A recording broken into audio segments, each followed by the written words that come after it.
엄마, 그 아저씨랑 결혼하시면 안 돼요. 왜? 엄마가 행복하면 안 되나? 행복은 무슨, 유산은 어떻게 하려고 그러세요? 70세 김정순 씨는 자식들의 이 한마디에 모든 걸 깨달았습니다. 15년간 홀로 살며 자식들만 바라보고 살았는데 정작 자식들이 걱정하는 건 엄마의 행복이 아니라 돈이었던 것입니다. 서울 강남구 대치동의 한 아파트 단지. 이곳에서 김정순 씨는 혼자 살고 있습니다.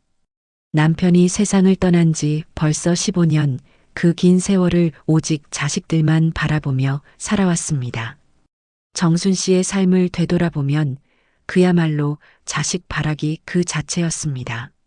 1955년 전라남도 순천에서 태어난 정순 씨는 20살에 서울로 올라와 남편 김철수 씨를 만났습니다.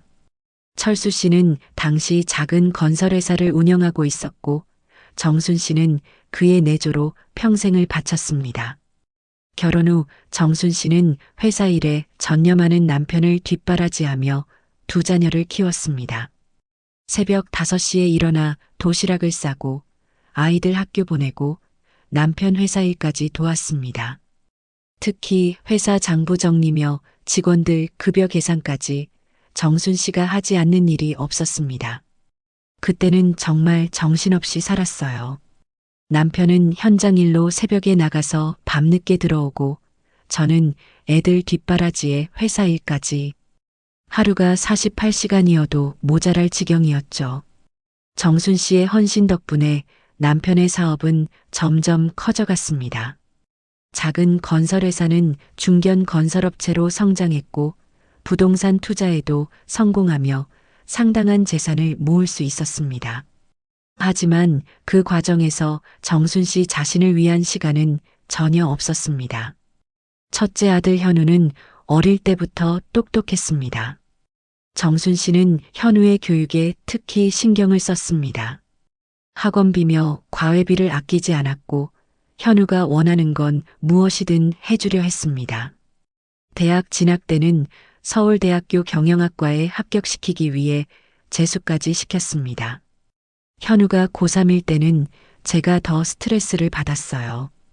밤늦게까지 공부하는 아이 보면서 야식도 해주고 학원 픽업도 하고 저는 운전면허도 현우 때문에 땄거든요. 둘째 딸 수진이는 성격이 조금 달랐습니다. 공부보다는 예술 쪽에 관심이 많았고 대학도 미술대학에 진학했습니다. 정순 씨는 수진이의 그림 도구며 미대 등록금까지 모든 걸 지원했습니다. 당시 미대 등록금이 일반 대학보다 훨씬 비쌌지만 딸의 꿈을 위해서라면 아무것도 아까워하지 않았습니다. 2009년 정순 씨의 인생에 큰 변화가 찾아왔습니다. 남편 철수 씨가 갑작스럽게 심근경색으로 세상을 떠난 것입니다. 당시 철수 씨는 53세, 정순 씨는 54세였습니다. 남편의 갑작스러운 죽음 앞에서 정순 씨는 완전히 무너졌습니다. 결혼 후 30년 넘게 함께한 동반자를 잃은 슬픔도 컸지만 앞으로 어떻게 살아가야 할지 막막했습니다. 남편이 죽은 후 한 달 동안은 제대로 잠도 못 잤어요. 밤만 되면 남편 생각이 나서 그냥 같이 가고 싶다는 생각만 들었죠. 하지만 정순 씨에게는 아직 대학생이던 자녀들이 있었습니다. 현우는 군 복무 중이었고 수진이는 대학교 3학년이었습니다. 정순 씨는 아이들을 위해서라도 정신을 차려야 했습니다. 남편이 남긴 유산 정리도 정순 씨의 몫이었습니다. 건설회사는 믿을 만한 직원에게 매각했고 부동산들은 정순 씨 명의로 정리했습니다. 당시 남편이 보유하던 자산은 대치동 아파트 3채, 강남 상가 건물 2채, 그리고 예금 등을 합쳐 총 약 50억 원 정도였습니다. 상당한 재산이었지만 정순 씨는 그 돈을 자신을 위해 쓸 생각은 전혀 하지 않았습니다. 모든 것을 아이들을 위해 아껴뒀습니다.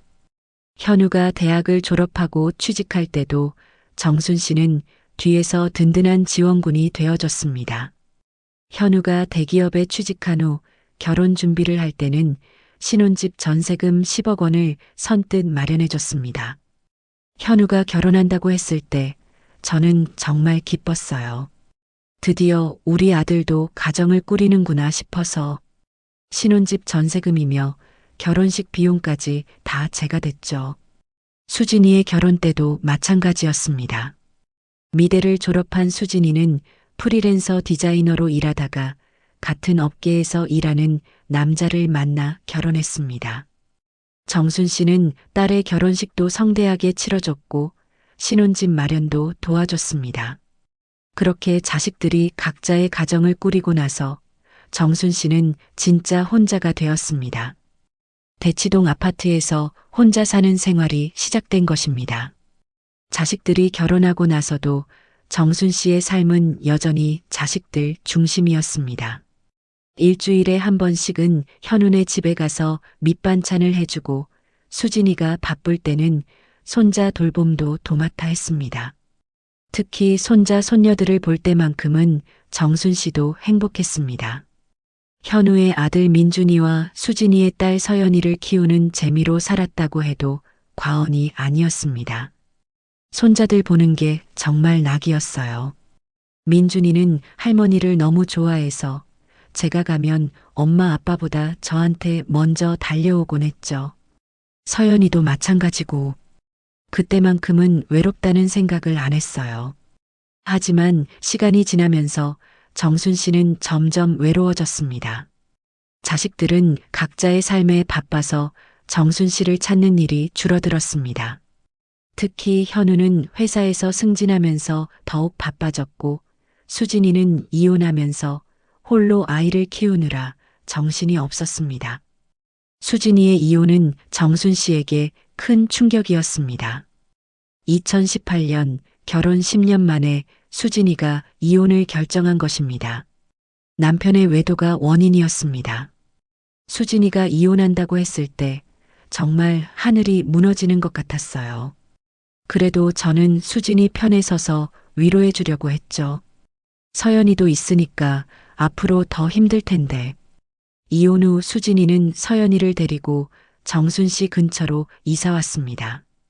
정순 씨는 딸과 손녀를 돕기 위해 더욱 헌신했습니다. 서연이 학원비며 생활비까지 보태주면서 자신의 생활은 더욱 검소하게 꾸려나갔습니다. 그런데 시간이 지나면서 정순 씨는 묘한 기분을 느꼈습니다. 자식들이 자신을 찾는 건 주로 도움이 필요할 때뿐이었습니다. 돈이 필요하거나 아이를 봐달라거나 뭔가 부탁할 일이 있을 때만 연락이 왔습니다. 가끔은 정말 외로웠어요. 혼자 집에 있으면 하루 종일 아무와도 대화하지 않는 날이 많았거든요. 그런데 아이들은 저에게 뭔가 필요할 때만 연락하더라고요. 명절이나 생일 같은 특별한 날에도 마찬가지였습니다. 자식들은 각자 바쁘다는 핑계로 정순 씨를 혼자 두는 일이 많았습니다. 정순 씨는 혼자서 차례상을 차리고 혼자서 생일을 보내는 일이 잦아졌습니다. 그런 정순 씨에게 변화가 찾아온 것은 2020년이었습니다. 코로나19로 모든 게 막막하던 시기, 정순 씨는 우연한 기회에 72세 박영호 씨를 만나게 되었습니다. 박영호 씨는 정순 씨보다 2살 위의 나이로 같은 아파트 단지에 살고 있었습니다. 정순 씨와 마찬가지로 아내와 사별한 호랍이었습니다. 두 사람은 아파트 단지 내 커뮤니티 센터에서 만났습니다. 처음 영호 씨를 봤을 때는 그냥 이웃 아저씨 정도로 생각했어요. 그런데 몇 번 대화를 나누다 보니까 정말 따뜻하고 배려심 많은 분이더라고요. 박영호 씨는 젊은 시절 교사로 일했지만 퇴직 후 작은 학원을 운영하며 부동산 투자도 성공적으로 해서 경제적으로 여유가 있었습니다. 평생을 교육에 헌신했고 자원봉사 활동을 하며 보람찬 노후를 보내고 있었습니다. 아내와는 45년간 해로하다가 3년 전 아내를 암으로 잃었습니다. 두 사람은 서로의 아픔을 이해했습니다. 배우자를 잃은 슬픔, 자식들에게서 느끼는 외로움, 공통점이 많았습니다. 자연스럽게 대화가 늘어났고 함께 산책도 하고 식사도 하게 되었습니다. 영호 씨와 함께 있으면 정말 편안했어요. 제 말을 끝까지 들어주시고 공감도 잘해주시고 남편이 죽고 난 후 처음으로 마음이 따뜻해지는 걸 느꼈죠. 박영호 씨도 정순 씨에게 깊은 호감을 느꼈습니다. 정순 씨의 현명함과 따뜻한 성품의 매력을 느꼈고 무엇보다 함께 있으면 외롭지 않았습니다. 두 사람은 천천히 가까워졌습니다. 처음에는 커뮤니티 센터에서 만나는 정도였지만 점차 개인적인 만남도 늘어났습니다. 영화도 함께 보고 전시회도 함께 다니고 가끔은 여행도 함께 다녔습니다. 정말 오랜만에 설레는 감정을 느꼈어요. 50대의 남편을 잃고 나서는 연애 같은 건 생각도 못 했는데 영호 씨를 만나면서 다시 여자로서의 감정을 느끼게 되었죠. 박영호 씨는 정순 씨를 진심으로 아꼈습니다. 정순 씨가 감기에 걸리면 죽을 만들어서 가져다 주고 정순 씨가 우울해하면 끝까지 곁에서 위로해줬습니다. 무엇보다 정순 씨의 재산에는 전혀 관심을 보이지 않았습니다. 영호 씨는 제가 돈이 얼마나 있는지도 관심 없어 하세요. 오히려 제가 밥값을 내려고 하면 남자가 어떻게 여자한테 밥값을 받냐며 끝까지 자기가 내시더라고요. 2025년 현재까지 두 사람의 관계는 5년째 이어지고 있습니다. 처음에는 조심스럽게 시작한 만남이었지만 시간이 지나면서 서로에게 없어서는 안 될 존재가 되었습니다. 박영호 씨는 정순 씨에게 진정한 동반자였습니다. 정순 씨가 병원에 갈 때는 함께 따라가주고 정순 씨의 취미인 등산도 함께 다녔습니다. 무엇보다 정순 씨의 이야기를 진심으로 들어주고 공감해주는 유일한 사람이었습니다. 영호 씨와 함께 있으면 시간 가는 줄 몰라요. 하루 종일 이야기해도 지루하지 않고 같이 있는 것만으로도 행복해요. 이런 감정이 있다는 걸 잊고 살았는데 정순 씨도 박영호 씨에게 큰 위로가 되었습니다. 박영호 씨는 아내를 잃은 후 우울증에 시달렸는데 정순 씨를 만나면서 다시 생기를 찾았습니다. 정순 씨의 밝고 긍정적인 성격이 박영호 씨에게 힘이 되었습니다. 두 사람은 서로의 자녀들에게도 소개했습니다. 박영호 씨에게는 아들 하나와 딸 하나가 있었는데 모두 외국에서 살고 있어서 자주 만나지는 못했습니다. 박영호 씨의 자녀들은 아버지가 좋은 분을 만났다며 정순 씨를 환영했습니다. 영호 씨 자녀분들은 정말 좋으신 분들이에요. 아버지가 외로워하시던데 좋은 분 만나셔서 다행이다. 우리가 멀리 있어서 자주 못 찾아뵈는데 어머니가 아버지를 잘 돌봐주시니 고맙다고 하시더라고요. 하지만 정순 씨의 자녀들 반응은 달랐습니다. 처음에는 엄마가 외로우시니까 친구분이 있는 것도 좋지라며 넘어갔지만 시간이 지나면서 두 사람의 관계가 깊어지자 태도가 바뀌기 시작했습니다. 2024년 봄 박영호 씨는 정순 씨에게 중요한 제안을 했습니다.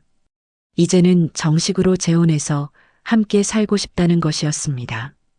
정순 씨, 우리 이제 나이도 많은데 남은 시간 함께 살면 어떨까요? 혼자 사는 것보다 둘이 함께 있으면 서로 의지도 되고. 정순 씨도 박영호 씨와 같은 마음이었습니다. 4년간의 교제를 통해 박영호 씨가 진정으로 자신을 사랑한다는 확신이 섰고 무엇보다 함께 있을 때 행복했습니다. 저도 영호 씨와 재혼하고 싶어요. 이 나이에 사랑을 다시 하게 될 줄 몰랐는데 정말 감사한 일이에요. 두 사람은 자녀들에게 재혼 계획을 알렸습니다. 박영호 씨의 자녀들은 아버지가 행복하시면 저희도 좋습니다라며 축복해줬습니다. 하지만 정순 씨의 자녀들 반응은 완전히 달랐습니다. 첫째 아들 현우가 가장 강하게 반대했습니다. 엄마, 이 나이에 무슨 재혼이에요? 엄마가 외로우시니까 친구로 지내시는 건 이해하지만 재혼까지는. 왜? 엄마가 행복하면 안 되니? 행복은 무슨? 엄마, 현실을 생각해 보세요. 만약 그 아저씨가 엄마보다 먼저 돌아가시면 어떻게 해요? 또다시 혼자가 되는 거잖아요. 현우의 말은 그럴듯했지만 정순 씨는 다른 속마음을 느꼈습니다. 현우가 정말 걱정하는 건 자신의 행복이 아니라 다른 것 같았습니다. 딸 수진이도 마찬가지였습니다. 엄마, 저도 현우 오빠 말이 맞는 것 같아요. 이 나이에 재혼하시면 여러 가지로 복잡해질 것 같은데요. 뭐가 복잡해진다는 거냐? 그게, 엄마, 혹시 그분이 엄마 재산 때문에 접근하는 건 아닌가요? 수진이의 말에 정순 씨는 충격을 받았습니다. 4년간 함께 지내면서 박영호 씨가 어떤 사람인지 충분히 알 수 있었는데 딸이 이런 말을 하다니. 수진아, 영호 씨는 그런 분이 아니야. 4년 동안 지켜봤는데 엄마는 너무 순진하세요. 남자들이 얼마나 계산적인데 특히 나이 든 남자들은 더 그래요. 자녀들의 반대가 계속되자 정순 씨는 한 가지 제안을 했습니다. 재혼을 하더라도 혼인신고는 하지 않고 사실혼 관계로 지내겠다는 것이었습니다. 법적으로 부부가 되지 않으면 유산 상속에도 문제가 없을 거라고 생각했기 때문입니다. 하지만 자녀들의 반대는 더욱 거세졌습니다.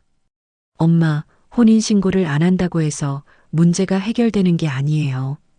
만약 엄마가 그 아저씨랑 같이 살다가 돌아가시면 그 아저씨가 엄마 재산에 대해서 권리를 주장할 수도 있어요.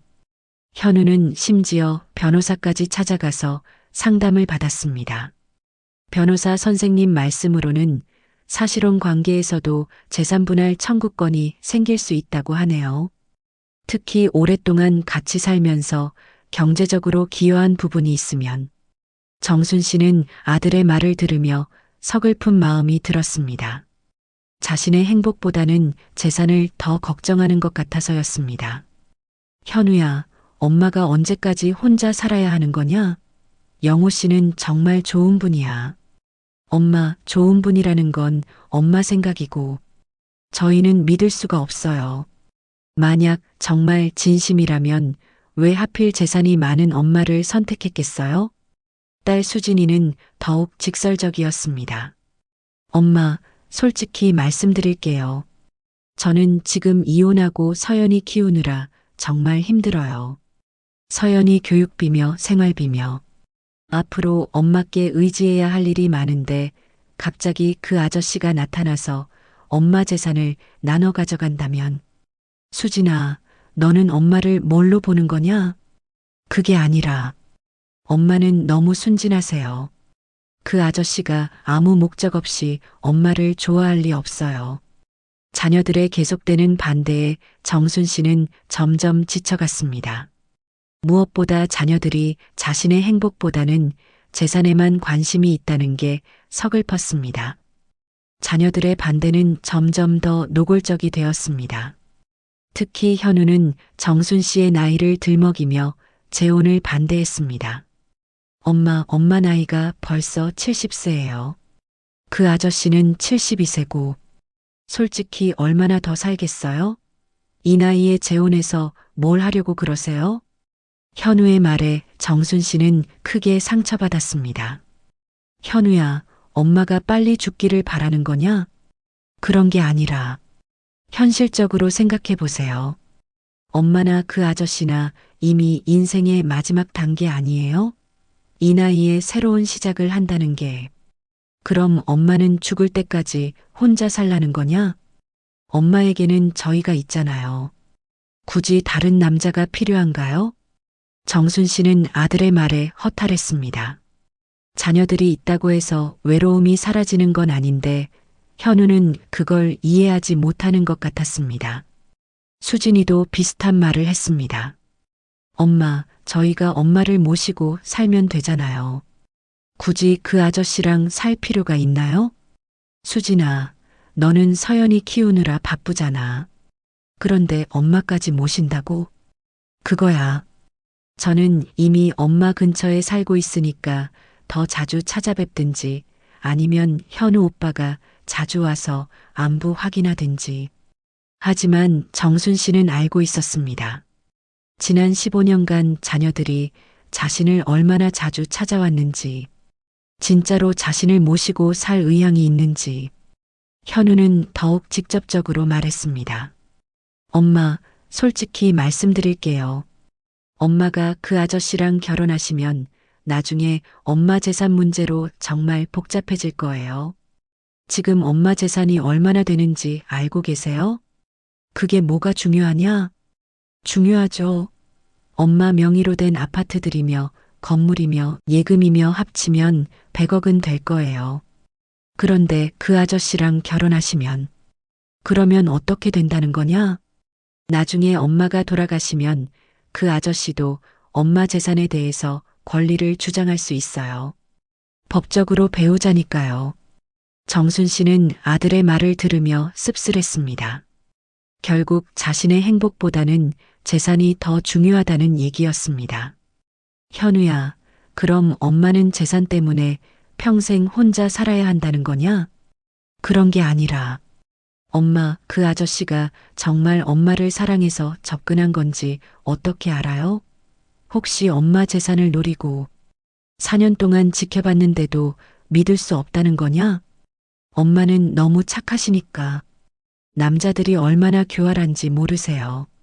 자녀들의 반대가 계속되자 정순 씨는 한 번 더 양보를 제안했습니다.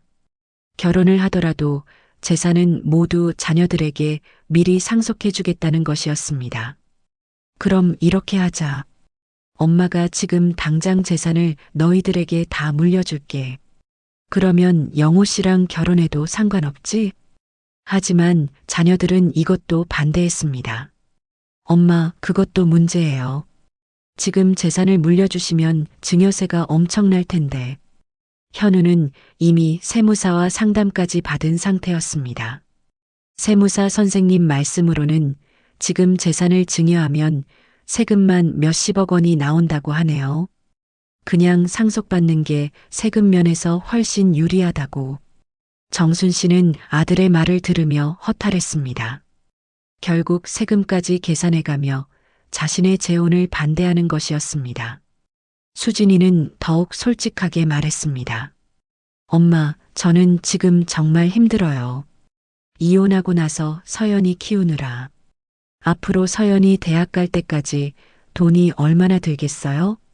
그런데 갑자기 그 아저씨가 나타나서 엄마 재산을 나눠 가져간다면. 수진아, 너는 엄마를 돈으로만 보는 거냐? 그게 아니라 현실적으로 생각해 보세요. 저는 혼자서 아이 키우느라 정말 힘들고 현우 오빠도 아이들 교육비며 다들 힘든 상황인데. 정순 씨는 딸의 말에 크게 실망했습니다. 결국 자녀들이 걱정하는 건 자신의 행복이 아니라 돈이었습니다. 그럼 너희들은 엄마가 죽기만 기다리고 있는 거냐? 엄마가 빨리 죽어서 재산을 물려받기만 바라는 거냐? 엄마, 그런 말씀 마세요. 저희가 언제 그런 말을 했어요? 말로는 안 했지만 행동이 그렇잖아. 엄마 행복은 관심 없고 재산만 걱정하고. 현우가 화를 내며 말했습니다. 엄마, 저희가 엄마 걱정해서 하는 말인데 왜 그렇게 받아들이세요? 그 아저씨가 정말 좋은 분이라면 왜 하필 재산이 많은 엄마를 택했겠어요? 현우야, 영호 씨는 내 재산이 얼마인지도 몰라. 설마요. 엄마가 대치동에 이런 아파트에 혼자 사시는데 재산이 없다고 생각하겠어요? 그리고 그게 걱정하는 말이니? 엄마는 여자로도 안 보인다는 말이니? 자녀들의 계속되는 반대에 지친 정순 씨는 마지막으로 한 가지 제안을 했습니다. 박영호 씨를 직접 만나서 이야기해 보자는 것이었습니다. 그럼 이렇게 하자. 너희들이 영호 씨를 직접 만나봐. 어떤 분인지 알아보고 나서 결정해도 늦지 않잖아. 현우와 수진이는 마지못해 동의했습니다. 2024년 5월 정순 씨의 집에서 박영호 씨와 자녀들의 만남이 이루어졌습니다. 박영호 씨는 정중하고 진솔하게 자신을 소개했습니다. 안녕하세요. 박영호입니다. 어머님과 4년째 교제하고 있습니다. 저는 평생 교사와 강사로 일했고 아내와 사별한 후 어머님을 만나게 되었습니다. 현우가 날카롭게 질문했습니다. 아저씨, 솔직히 말씀해 주세요. 우리 엄마와 결혼하시려는 진짜 이유가 뭐예요? 어머님과 함께 있으면 행복합니다. 나이가 들어서 혼자 사는 게 외롭기도 하고 서로 의지하며 살고 싶어서요. 그럼 아저씨 재산은 어느 정도 되세요? 박영호 씨는 당황했지만 솔직하게 답했습니다. 제가 교사 연금과 부동산이 있지만 그게 중요한가요? 수진이가 끼어들었습니다.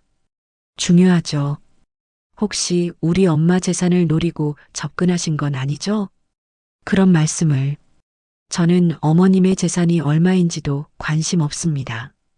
그냥 어머님과 함께 있는 것만으로도 충분해요. 하지만 자녀들은 박영호 씨의 말을 믿지 않았습니다. 오히려 더욱 의심스러워 했습니다.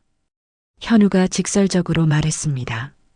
아저씨, 솔직히 저희는 이 결혼을 반대합니다. 우리 엄마는 상당한 재산을 가지고 계시는데 만약 결혼하시면 나중에 재산 문제로 복잡해질 수 있어요. 저는 어머님의 재산에는 관심이, 말로는 누구나 그렇게 하죠. 하지만 실제로는 어떨지 모르는 일이에요. 박영호 씨는 자녀들의 태도에 상처받았지만 정순 씨를 위해 참았습니다. 제가 어떻게 하면 여러분을 안심시켜 드릴 수 있을까요? 수진이가 말했습니다. 간단해요. 결혼하시더라도 우리 엄마 재산에는 일체 관여하지 않겠다는 각서를 써주세요. 박영호 씨는 흔쾌히 동의했습니다. 얼마든지 써드릴 수 있습니다. 저는 정말 어머님과 함께 있고 싶을 뿐이에요.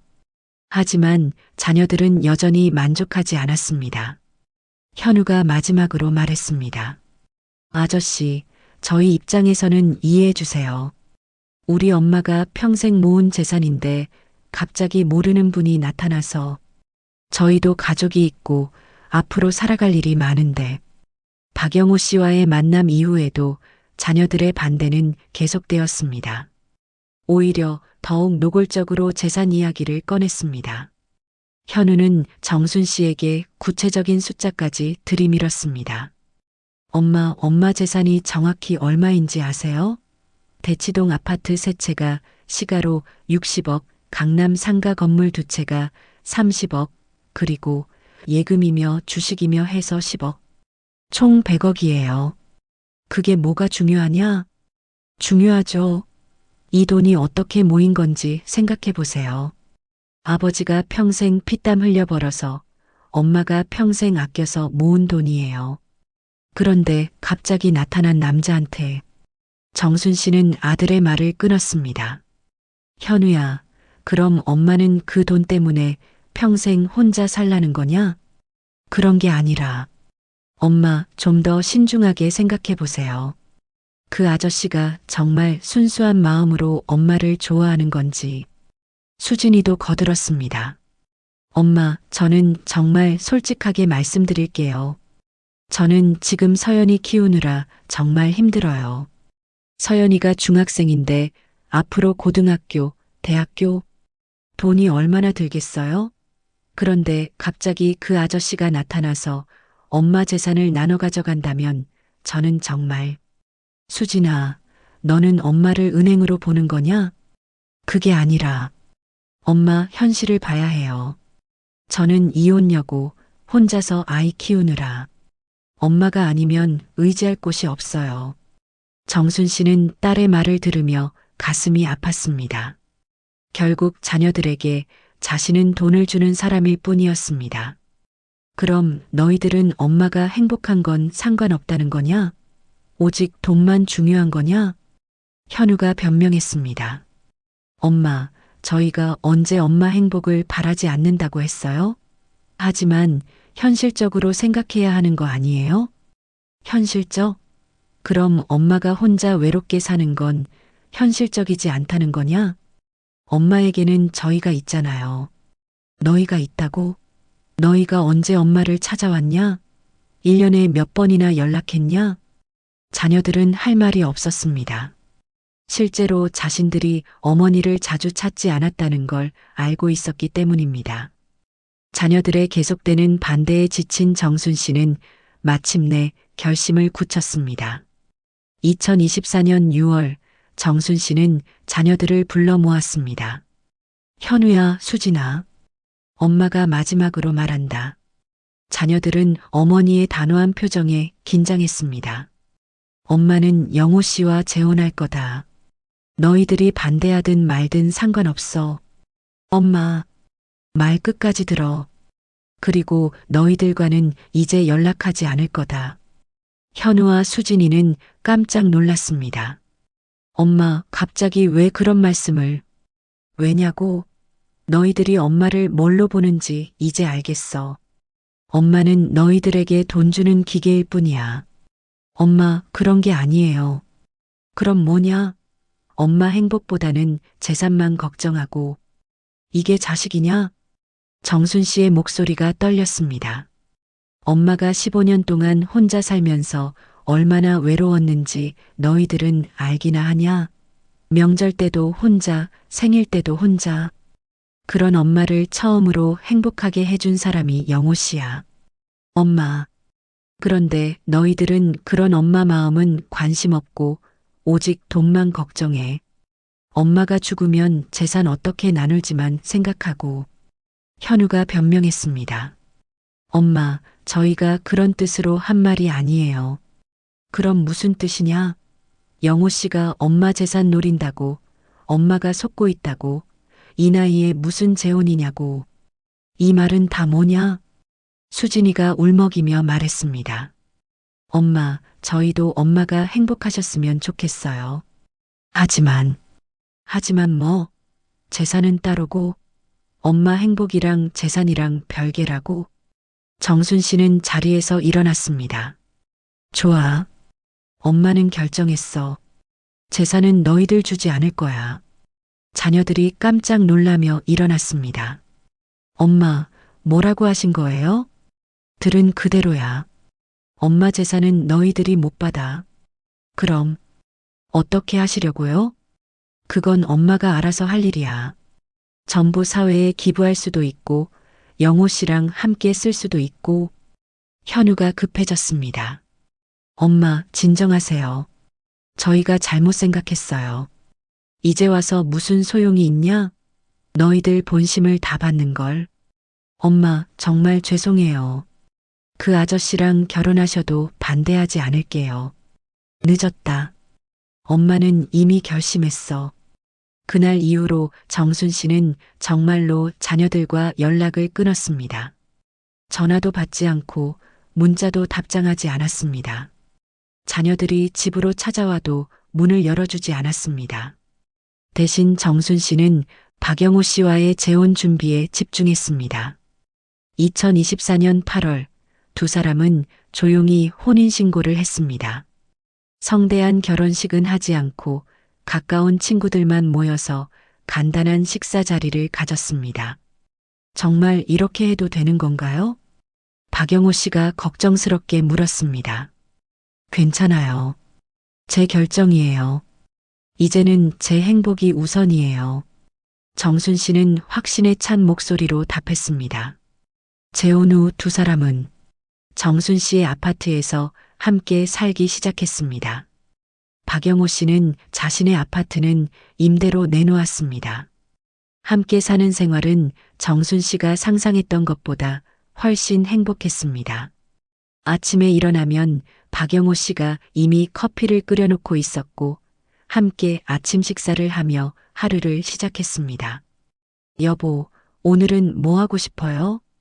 글쎄요. 날씨가 좋으니까 산책이라도 할까요?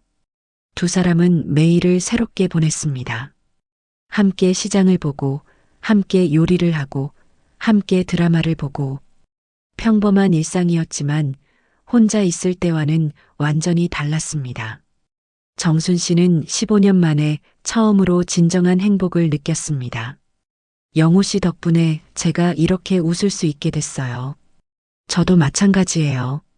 정순 씨를 만나서 정말 다행이에요. 한편 자녀들은 어머니와 연락이 끊긴 후 큰 충격에 빠졌습니다. 처음에는 엄마가 화가 풀리면 연락하시겠지 생각했지만 시간이 지나도 어머니는 연락을 받지 않았습니다. 현우는 어머니 집 앞에서 몇 시간씩 기다려봤지만 정순 씨는 문을 열어주지 않았습니다. 엄마, 저 현우예요. 문 좀 열어주세요. 하지만 집 안에서는 아무 대답이 없었습니다. 수진이도 마찬가지였습니다. 어머니에게 매일 문자를 보냈지만 답장은 오지 않았습니다. 엄마, 서연이가 할머니 보고 싶다고 해요. 한 번만 만나주세요. 하지만 정순 씨의 마음은 이미 돌아서 있었습니다. 몇 달이 지나자 자녀들은 불안해지기 시작했습니다. 어머니가 정말로 재산을 기부해버릴 수도 있다는 생각이 들었기 때문입니다. 현우는 변호사를 찾아가 상담을 받았습니다. 만약 어머니가 재산을 모두 기부한다고 하면 저희가 막을 방법이 있나요? 어머니가 정신적으로 건강하시다면 어려울 것 같습니다. 개인의 재산 처분은 본인 의사에 달린 거니까요. 변호사의 답변을 듣고 현우는 더욱 초조해졌습니다. 수진이는 주변 사람들을 통해 어머니의 근황을 알아보려 했습니다. 같은 아파트에 사는 이웃들에게 물어봤지만 모두들 어머니가 너무 행복해 보이신다는 말만 했습니다. 정순 씨가 요즘 정말 젊어 보이세요. 박 선생님이랑 같이 다니시는데 정말 보기 좋아요. 이웃의 말을 들은 수진이는 복잡한 심정이었습니다. 어머니가 행복하다니 다행이지만 한편으로는 자신들을 완전히 잊고 지내는 것 같아 서운했습니다. 현재 정순 씨와 박영호 씨는 재혼한 지 1년째 정말 행복하게 살고 있습니다. 두 사람은 서로에게 없어서는 안 될 존재가 되었습니다. 아침에는 함께 운동을 하고 오전에는 각자 취미 활동을 합니다. 정순 씨는 서예를 배우기 시작했고 박영호 씨는 사진 촬영을 즐깁니다.